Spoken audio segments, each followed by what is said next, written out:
নমস্কার, গীতা বঙ্গবাংলা চ্যানেলের পক্ষ থেকে আপনাদের সকলকে স্বাগত জানাই।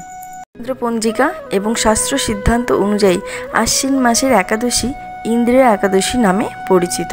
মহাপাপ বিনাশকারী এবং পূর্বপুরুষদের উত্তম গতি প্রদানকারী এবং বিষ্ণু লোক গমনকারী এই একাদশী ব্রত মহত্ব কথা আমরা এখন শ্রবণ করব।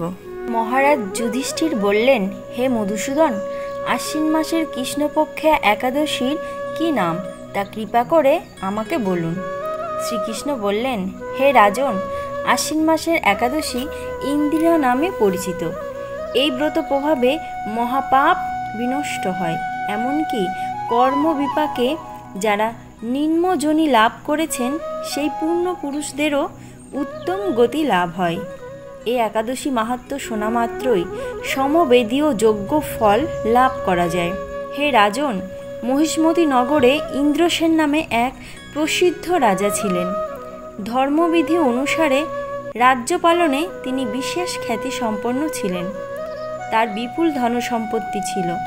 পুত্র পৌত্রাদি সহ তিনি সুখে রাজ্য পরিচালনা করতেন। বিষ্ণুভক্তি পরায়ণ সেই রাজা নিরন্তর শ্রী গোবিন্দ নাম গানে মগ্ন থাকতেন।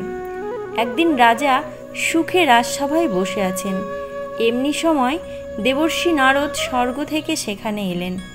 তাকে দর্শন করে রাজা হাত জোড় করে উঠে দাঁড়ালেন। দণ্ডবত প্রণাম করে মুনিকে আসন, পাদ্য, অর্ঘ্য আদি ষোড়শোপচারে পূজা নিবেদন করলেন। তারপর বললেন, হে মুনিবর, আপনার দর্শন মাত্রই আমার যাবতীয় যজ্ঞ ফল লাভ হয়েছে। এখন আপনার আগমনের কারণ জানিয়ে আমাকে কৃতার্থ করুন।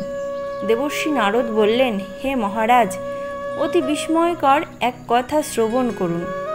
আমি একসময় যমালোকে গিয়েছিলাম। সেখানে যমরাজের রাজসভায় বহু পুণ্যকারী আপনার পিতাকে দেখলাম। ব্রতভঙ্গ পাপে তাকে সেখানে যেতে হয়েছে। হে রাজন, আপনার পিতা যে সংবাদ প্রেরণ করেছেন আমি এখন তা আপনাকে বলছি। তিনি বললেন, হে ঋষিবর, মহেশমতির ইন্দ্রসেন রাজা আমার পুত্র।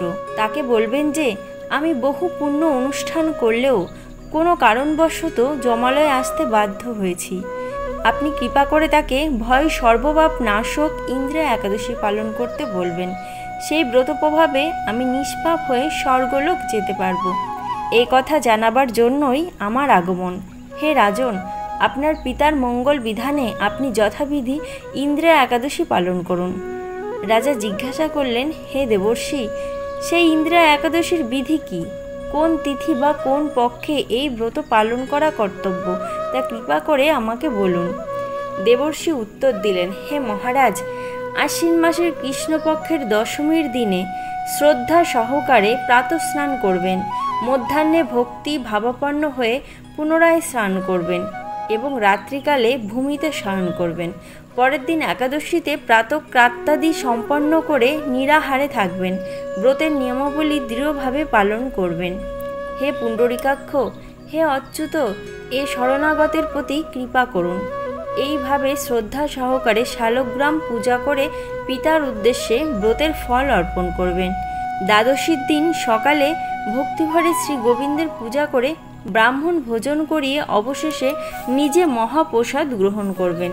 হে রাজন, বিধি অনুসারে শ্রীহরি এবং ভক্তদের অর্চন করলে আপনার পিতৃবর্গ মুক্তি লাভ করে শীঘ্রই বৈকুণ্ঠে গমন করবেন। রাজাকে এই উপদেশ দিয়ে দেবর্ষি নারদ প্রস্থান করলেন। রাজা ইন্দ্রসেন মুনির উপদেশ অনুসারে পুত্র পরিজন সহ ভক্তি সহকারে এই ব্রতের অনুষ্ঠান করলেন। তখন দেবলোক থেকে পুষ্পবৃষ্টি হতে লাগলো এবং তার পিতাও বিষ্ণুলোকে গমন করলেন। তারপর রাজা ইন্দ্রসেন নিজ পুত্রকে রাজ্যভার অর্পণ করে নিজেও বিষ্ণুলোকে ফিরে গেলেন। এই ইন্দ্রা একাদশীর মাহাত্ম্য পাঠ ও শ্রবণে মানুষ সকল পাপ মুক্ত হয়ে বিষ্ণুলোক প্রাপ্ত হয়।